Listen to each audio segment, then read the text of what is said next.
கர்த்தரோடு ஒருமனப்படுறது ஒரு அற்புதமான அனுபவம்.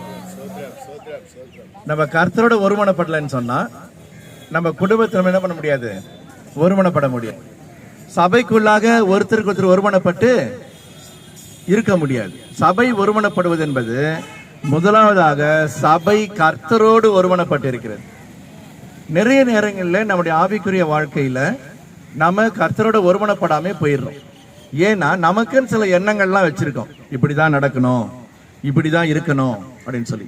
ஆனா கர்த்தர் விரும்புகிற காரியம் அதுவாக அநேக நேரங்களில் இருக்கிறதுக்கான வாய்ப்பு கிடையாது. வேதம் சொல்லுகிறது, என்னோட கூட சேர்ந்து வாசிங்க.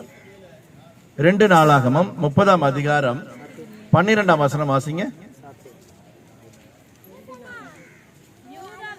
யூதாவிலும் கர்த்தருடைய வார்த்தையின்படியே ராஜாவும் பிரபுக்களும் கட்டளையிட்ட பிரகாரம் செய்கிறதற்கு தேவனுடைய கரம் அவர்களை, அப்ப நம்ம எது ஒருமனப்படுத்தணும்? நம்ம ஒருமனப்படணும்னு சொன்னா தேவனுடைய கரம் நம்ம மத்தியில கிரியை செய்யணும். இன்றைக்கு ஒருமனம் என்பது பொதுவா என்ன எல்லாம் அடிக்கடி நம்ம சபையில நிறைய கவனிக்கிறோம் அந்த விஷயத்த. ஆண்டவரே எங்களுக்குள்ள ஒரு மனதை தாரும் ஆண்டவரே, எங்களுக்குள்ள ஒரு மனதை தாரும் ஆண்டவரேன்னு சொல்லி. அந்த ஒரு மனம்னா என்ன அப்படின்னு பார்த்தோம்னா, விட்டு கொடுப்பதும் இசைந்து போவதும் ஒரு மனங்கிறது. காலையில் ஒரு குட்டி கதை எனக்கு வாட்ஸ்அப்ல வந்து இருந்துச்சு, நிறைய கேள்விப்பட்டிருக்காங்க இந்த கதையை.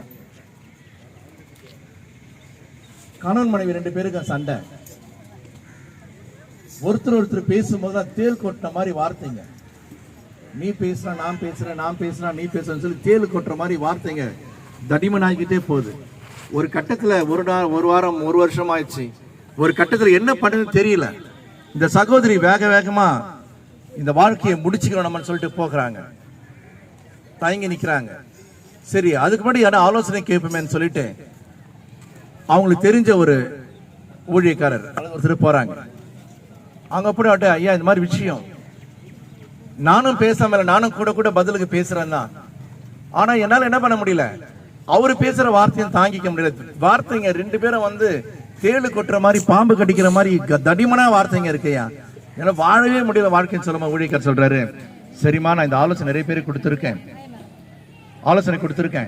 அதே ஆலோசனை உங்களுக்கும் கொடுக்குறேன். நான் ஒரு மருந்து தரேன், அந்த மருந்தை கொண்டு போய் நீங்க என்ன பண்ணுங்க, பயன்படுத்துங்க. நீங்க என்ன பண்ணுங்க கேட்டீங்கன்னா, நீங்க சும்மா இருந்து உங்க வீட்டுக்கார உங்களை குறிச்சு தவறா பேச ஆரம்பிக்கும் போது நீங்க என்ன பண்ணுங்க, அந்த மருந்தை போய் உங்க பெட்ரூம்குள்ள போயிட்டு வாயில ஒரு 2 ஸ்பூன் மட்டும் ஜெபம் பண்ணி வாயில ஊத்தி வந்து வெயிட் பண்ணுங்க அப்படின்னு சொல்லி சொன்னாங்க. ஒரு பாட்டில் காலி ஆயிருச்சு, பிரச்சனை இல்லாம போயிட்டு இருக்கு. 2 பாட்டில் காலி ஆயிருச்சு, பிரச்சனை முடிஞ்சிருச்சு. 3வது பாட்டில் காலி ஆகும் போது வீட்டுக்காரர் மாறிட்டாரு. இப்போ இந்த அம்மாக்கு நேரம் திரும்ப அதே பாஸ்டர் கிட்ட போனாங்களாம். எனக்கு அதில் வாட்ஸ்அப்ல இந்த கதை அப்படியே சொல்றேன் உங்களுக்கு. பாஸ்டர், ஐயா இந்த மருந்தால எங்க குடும்பம் மாறிடுச்சு, 2 பேரும் ஒருத்தர் எதுவும் பேசிக்கிறதே இல்லை, ரொம்ப சமாதானமா ஆயிடுச்சு, எங்க குடும்பத்துல ஒரு பெரிய சந்தோஷம் வந்திருக்கேன் நாங்களாம். அந்த பார்த்து சொன்னாரா, மருந்தெல்லாம் ஒன்றும் இல்லாமா, இது உங்க வீட்டு குழாயில வர தண்ணி தான், யாராலும் ஒருத்தர் வாய முடின்னு கம்முன்னு இருந்தோம்னா பிரச்சனைகள வராது.